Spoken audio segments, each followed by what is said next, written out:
It was Friday, the consultation was over and I was returning to my house.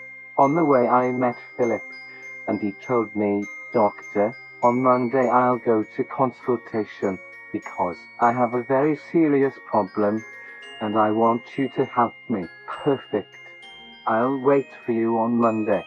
On Sunday morning, Rosa called me, Philip's wife, to notify me that Philip had died of a sudden heart attack.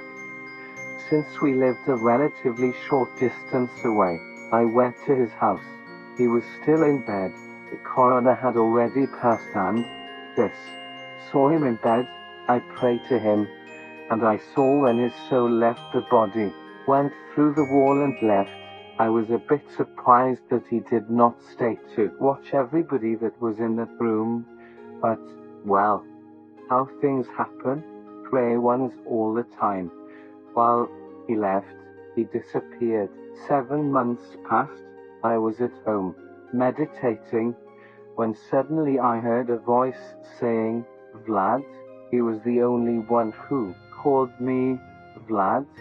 He did not address me as Vladimir by my name like everyone else. He was special then.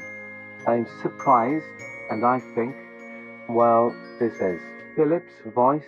I saw him standing next to me, and I asked him what had happened, that he had communicated for 7 months, that I thought he was going to communicate, to transmit knowledge, as was the afterlife, because apart from being my patient, he was my disciple.